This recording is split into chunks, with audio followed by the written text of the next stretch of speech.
Hi everyone, it's Julie from Sprouts and Stems here.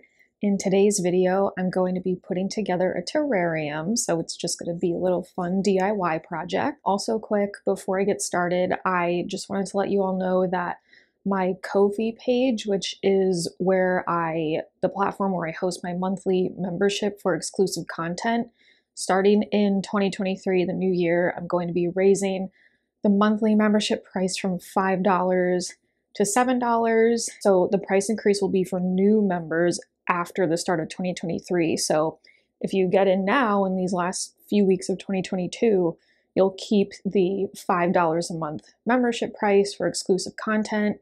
And there's a bunch of videos up there already. I can't remember how many I've posted so far, but you'll immediately unlock exclusive content. And then from then on, I post new content weekly. So join me there at the $5 a month price. And we also do plant giveaways there. I almost forgot. So yeah, I hope to see you over there. Link in the description. And okay, now let's get started. So if you have been on my blog before, or maybe from past YouTube videos, you may know that I love terrariums. I have a few terrariums. I love making just little mini ones out of little glass containers that I find. So when I found this at Goodwill, naturally, I was like, oh my God, terrarium.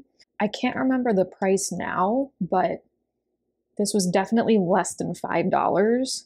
That same day, I went over pretty much across the street to Home Depot and found a few little plants. I got this little bromeliad and that little enjoy pothos. And look, I just noticed how adorable. A new leaf. That one's opening in kind of an interesting way, actually. Huh. Also, just want to say I'm not going to be putting a lid on this, so it's not technically going to be like a self-sustaining mini ecosystem like closed terrariums are. But because of the shape, it still should retain relatively decent humidity in there. So I don't think I'm going to have to water it as often as I would with a regular potted plant, but this isn't like your closed terrarium that you can just put on a shelf and never have to water it ever again. So yeah, just wanted to mention that. Now the first step is our drainage. Since there's nowhere for the water to go in here, you want to make sure you have drainage. It's the same as if you were to pot up a plant into one of those decorative ceramic pots that don't have any drainage holes. I would prefer to use some little pebbles in addition to perlite, but I don't have any pebbles, so I'm not that worried about it. Perlite's going to be fine. So I have this glass of perlite and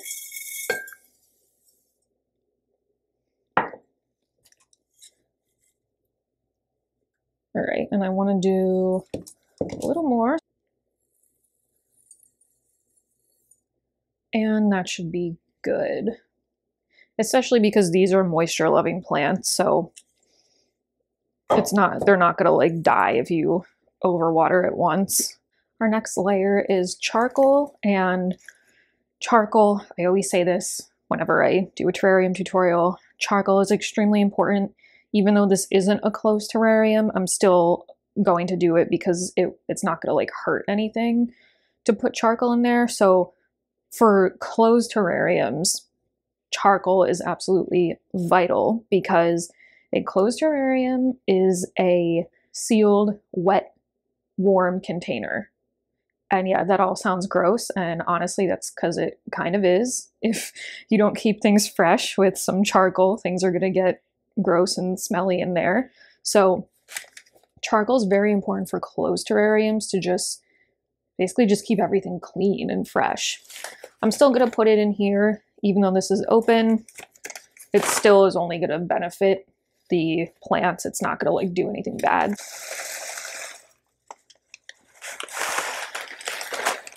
Also, charcoal is so messy. I barely touched the bag.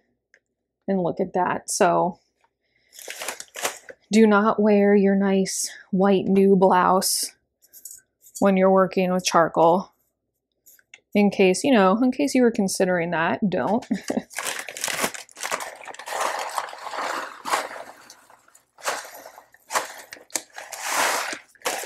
That's fine.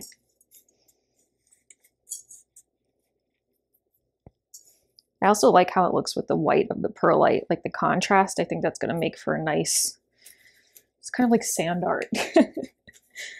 Next is potting mix. And for this, you can use basically whatever potting mix you would use if you were planting your plants just in a normal pot.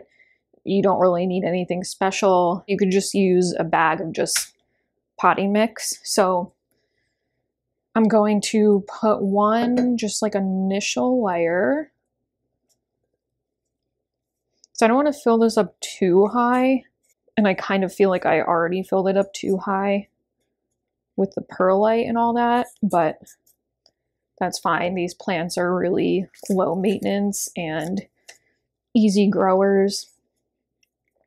That's why I love tropical houseplants. Like I have one succulent that I got as a gift, and then other than that, I like don't have any like desert or dry air plants for the most part. Now I'm like looking around my apartment.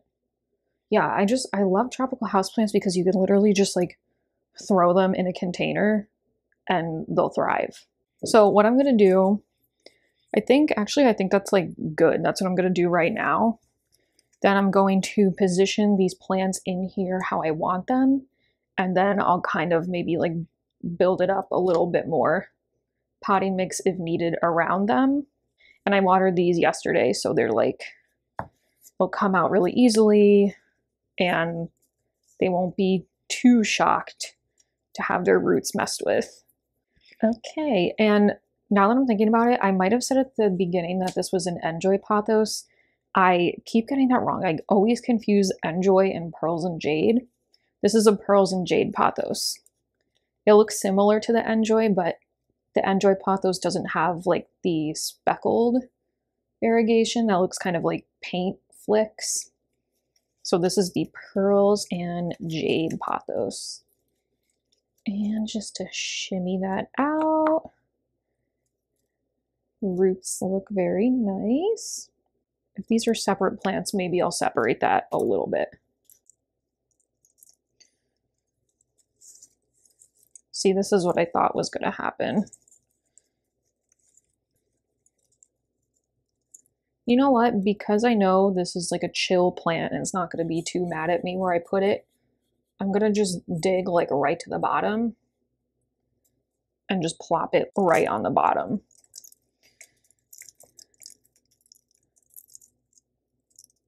This is what we do, guys. We roll with the punches. We see what works and what doesn't work, and if stuff doesn't work, that's completely and totally okay. That's how you learn. All right, let me work at this a little and I'll come back when I've got it figured out. Okay, we're back. So this is the vibe that I wanted, and I wasn't sure if I was gonna have to literally like tear the entire root ball apart to achieve it. And the answer was yes, I did. And that's not good to do.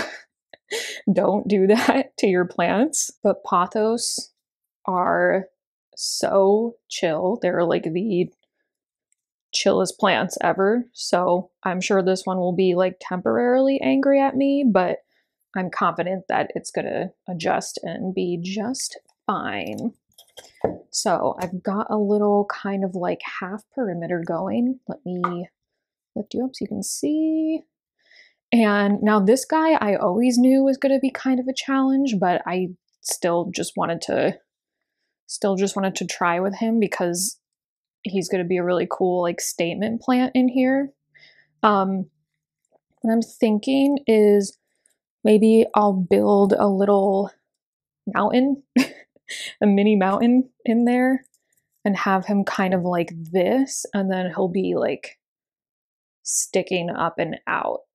He's pretty decently sized. I mean, he's small, but like for this, he's decently sized, so I wasn't expecting him to be able to totally fit in here. But I think that is what I'm going to do. Now, pretty sure I did mention this, but I do just want to be clear. If this was a closed terrarium, you don't want to like mix up the potting mix and the drainage layer and stuff. You really want like a separate drainage layer. Yeah, this I just did kind of on a whim because I realized I would just end up needing to. In a closed terrarium where the water has like zero chance of evaporating, you do really want to have a separate drainage layer. So just wanted you to know that. All right, just a little bit more. I want to kind of build up the sides.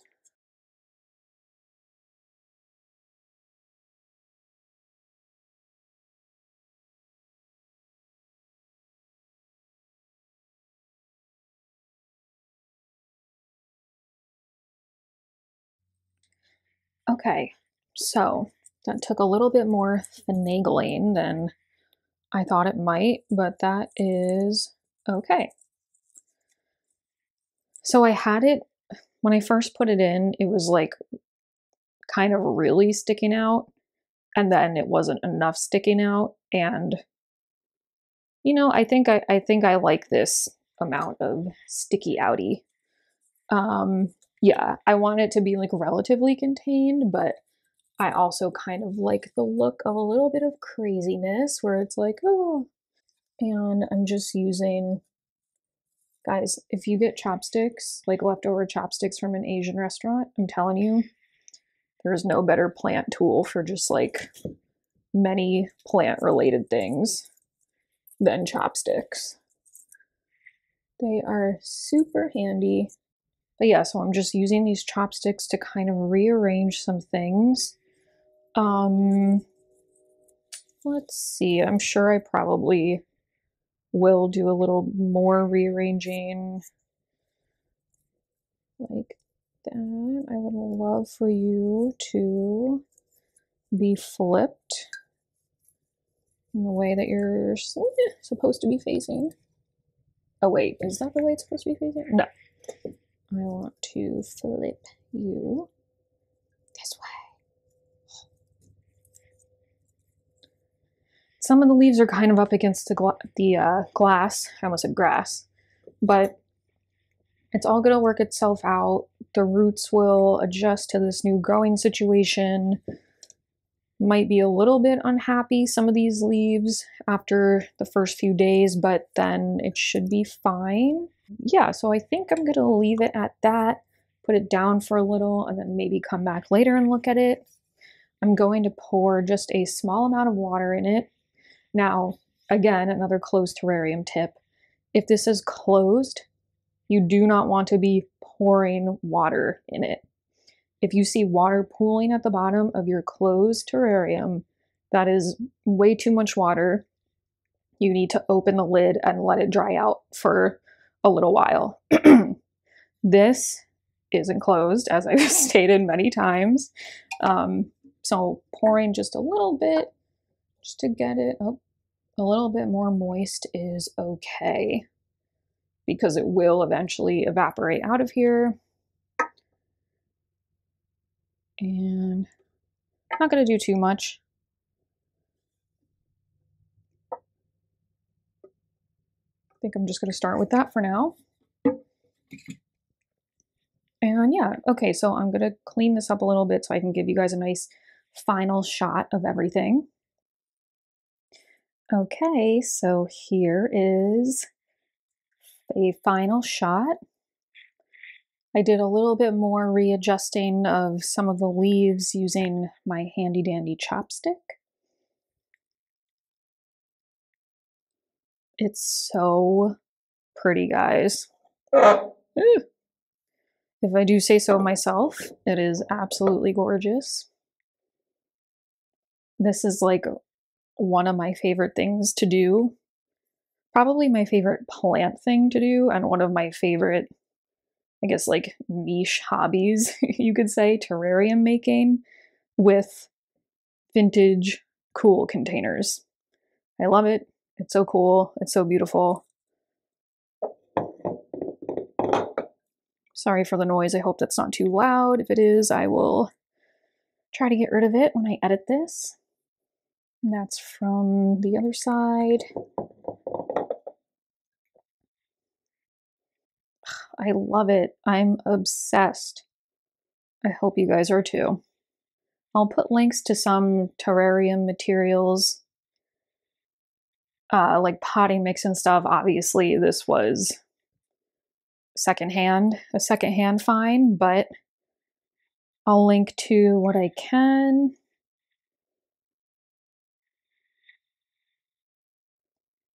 All right, so I think I will end the video there. I hope you guys enjoyed this fun little DIY. Let me know if you have ever made a terrarium, if you want to make one now. And yeah, thanks so much for watching, everyone, and have a great day.